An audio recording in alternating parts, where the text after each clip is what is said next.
A Vegas sports betting insider just exposed something that could save you thousands this Super Bowl Sunday. Internal data from sharp bettors reveals 10 specific wagers the public hammers every year, bets that sportsbooks are begging you to make. And what these professional handicappers know will shock you. By the end of this video, you'll know exactly which Super Bowl bets to walk past and why the casinos don't want you knowing this information. Let me tell you about Mike. Nice guy, works in sales, loves football. Every Super Bowl Sunday, he'd load up on what he called the smart plays. Chiefs moneyline, the over, Mahomes touchdown, same game parlays. Super Bowl 57, Mike bet $8,000. He lost $7,200 in one night.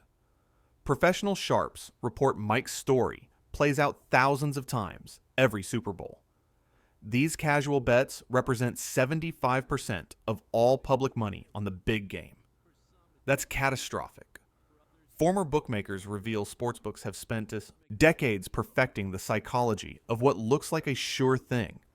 They've engineered their lines specifically to exploit how the average person thinks.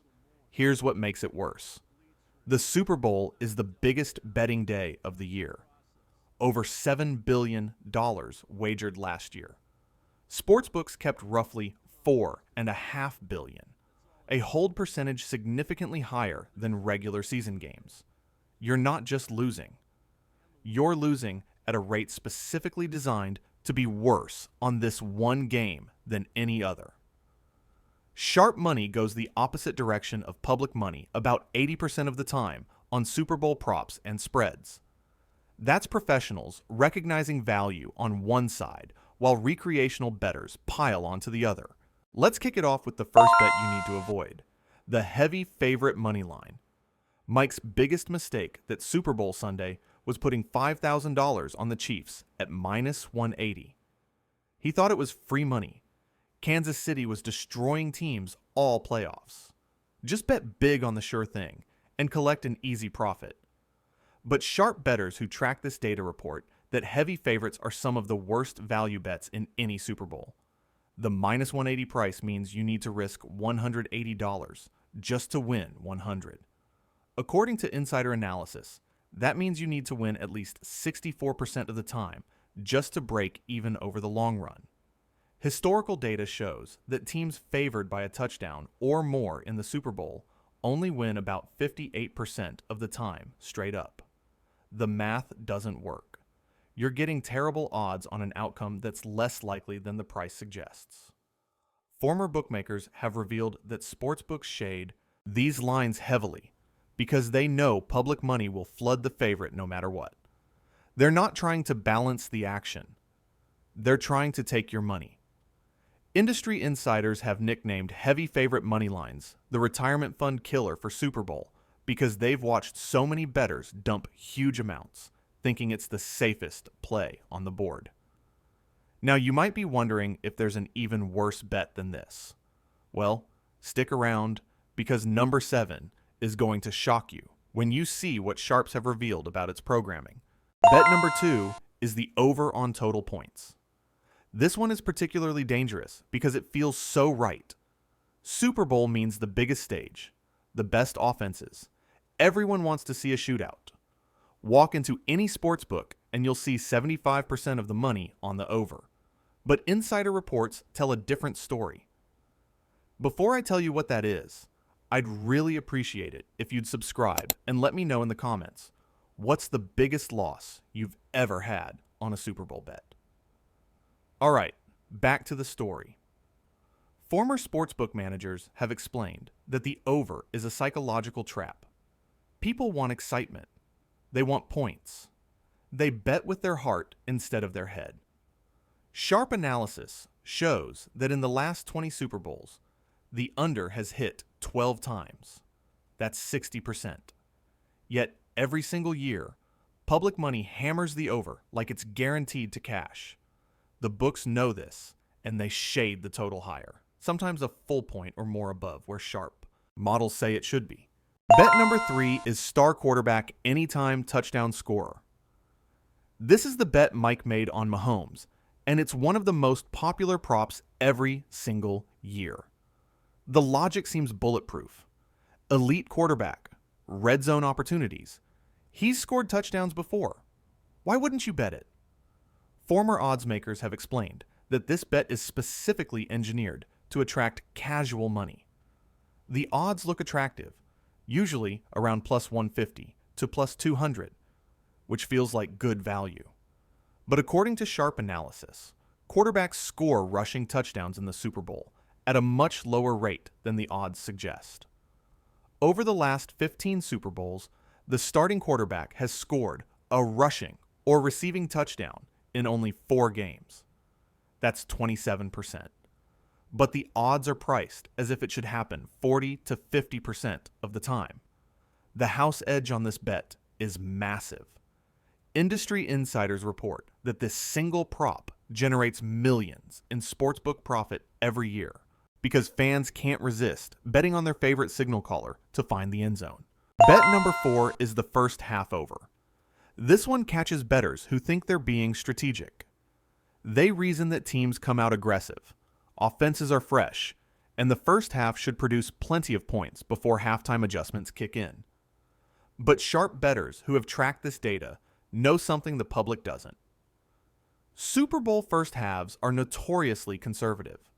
Coaches are feeling each other out.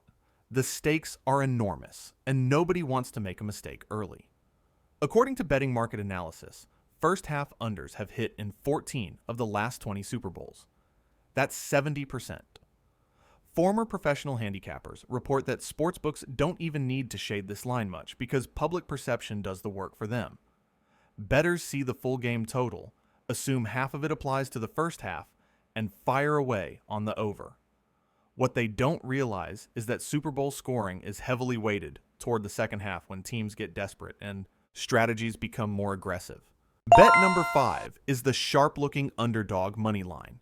Let me tell you about Tony, a bettor who lost his house chasing what he thought was value. His poison of choice was finding underdogs that looked like they had a real chance. This bet is massive among people who think they're smarter than casual bettors because it feels like you've found an edge the public is missing. Former professional handicappers reveal the sharp-looking dog has dangerous psychology. You see others betting the favorite and think they're suckers. You've done your research. You know the underdog can win. The problem is, sportsbooks know you think this way. They've adjusted their lines specifically to catch people who think they're being contrarian.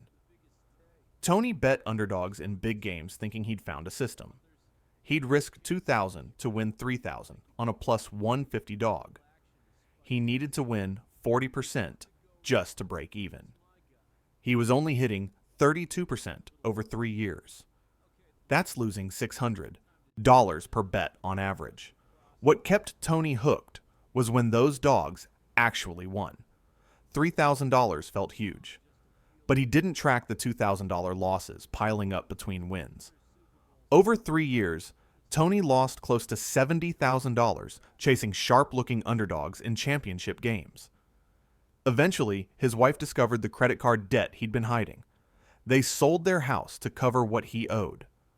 Tony finally understood that looking sharp and being sharp are two completely different things. This bet tricks people trying to be smart. You think you've found value, but the books have already priced in everything you know, then shaded the line just enough to make sure you lose over time. Bet number 6 is the longest field goal prop. This might seem like a harmless novelty bet, but it's actually one of the most profitable props for sportsbooks on Super Bowl Sunday. The appeal is obvious. You're watching the game anyway. Kickers attempt long field goals, and the line is usually set around 48 or 49.5 yards. Feels like a coin flip, right? Wrong. Former bookmakers have revealed that this prop is carefully engineered based on stadium conditions, weather data, and kicker tendencies that the average bettor never considers. Sharp analysis shows that in dome stadiums or perfect weather conditions, the over hits slightly more often. But sportsbooks know recreational bettors always lean toward the over, regardless of conditions, because long kicks are exciting. What makes this bet particularly dangerous is that most casual bettors don't realize kickers rarely attempt field goals beyond 50 yards in the Super Bowl. Coaches play conservatively in the biggest game of the year. They punt or go for it on fourth down rather than risk a long field goal attempt that could shift momentum. Industry data shows that in the last 10 Super Bowls, the longest field goal was under 50 yards in 7 games. Yet the public continues to hammer the over, expecting some dramatic 60-yard bomb that rarely materializes. Bet number 7 is the same game parlay, and this is the one that sharps say might be the absolute worst bet you can make on Super Bowl Sunday. Mike built a same game parlay that seemed to make perfect sense. Chiefs to win, over on total points, Mahomes over on passing yards, and Kelsey to score a touchdown. 4 legs, all correlated, $1,200 to win $9,000. He lost every penny. Here's what former professional bettors want you to understand about same-game parlays. The sportsbook controls every single leg of that bet, and they've specifically programmed the odds to give you terrible value on correlated outcomes. When you combine bets that are related to each other, like a team winning and the total going over, the true odds should be better than what you're getting.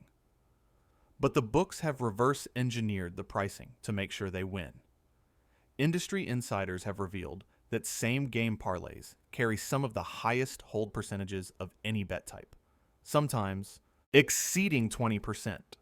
That means for every $100 wagered on same-game parlays, sportsbooks keep $20 on average.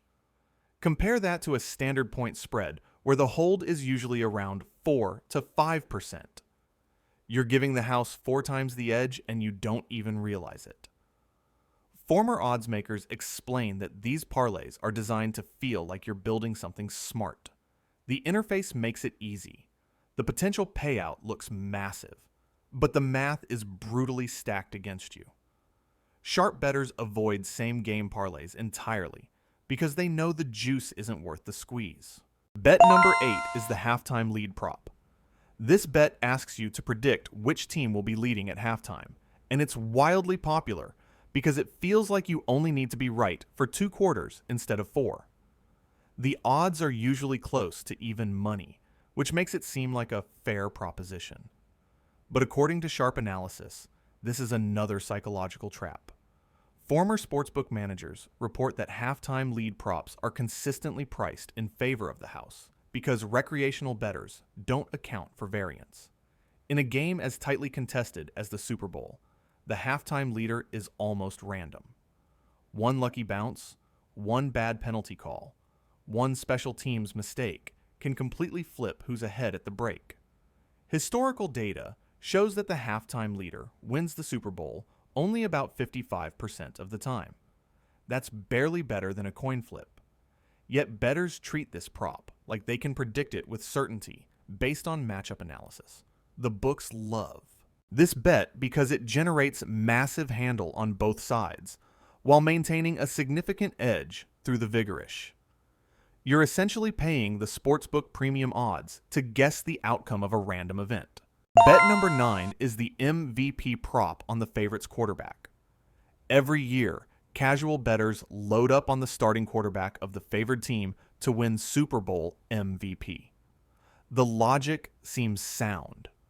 Quarterbacks win MVP more than any other position.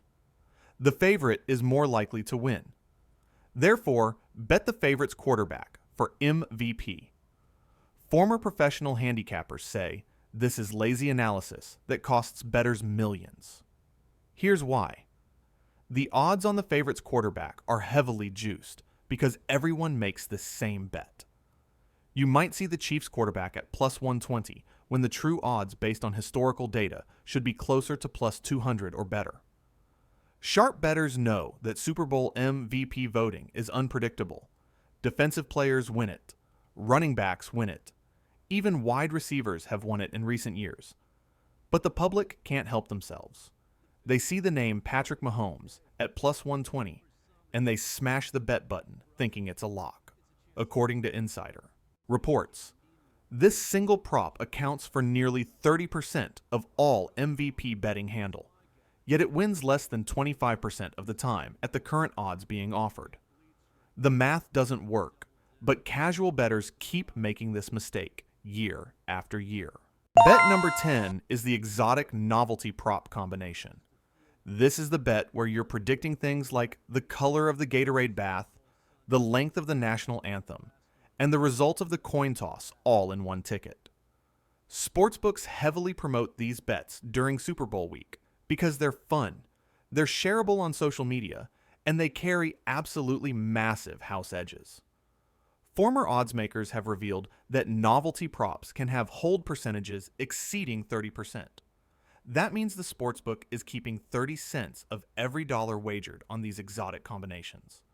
For comparison, that's 6 times worse than a standard point spread bet. Industry insiders explain that these props exist purely to extract money from casual bettors who are betting for entertainment rather than profit. There's nothing wrong with making a small novelty bet for fun, but sharp bettors would never put serious money on outcomes that are either completely random like a coin toss or impossible to predict with any accuracy like Gatorade color. The real danger comes when bettors combine multiple novelty props into one ticket, chasing a massive payout. A bettor might risk $50 to win $1,500 on a 6-leg parlay of national anthem length, coin toss result, first commercial shown, Gatorade color, halftime performer outfit color, and opening kickoff result. The odds of hitting all 6 are astronomically low, but the potential payout creates the illusion of value. According to betting market data, these combination novelty prop tickets have a win rate of less than 1%, making them some of the worst bets in all of sports gambling. So there you have it. 10 Super Bowl bets that public money can't stop making and that sharp bettors avoid like the plague. The heavy favorite money line, the over on total points, the star quarterback anytime touchdown, the first half over, the sharp-looking underdog money line, the longest field goal prop, the same game parlay, the halftime lead prop, the MVP prop on the favorite's quarterback, and exotic novelty prop combinations. If you want to actually win money betting on the Super Bowl, you need to think like a sharp bettor, not a casual fan. That means finding value where the public isn't looking, understanding the true math behind the odds, and never falling for bets that are specifically designed to separate you from your money. The sportsbooks have spent decades perfecting these traps. Don't be the next Mike or Tony. Be smarter than that. If this video helped you avoid some costly mistakes this Super Bowl Sunday, smash that subscribe button and let me know in the comments. Which of these 10 bets you've made in the past? I guarantee you're not alone. Good luck out there, and remember, the best bet is often the one you don't make.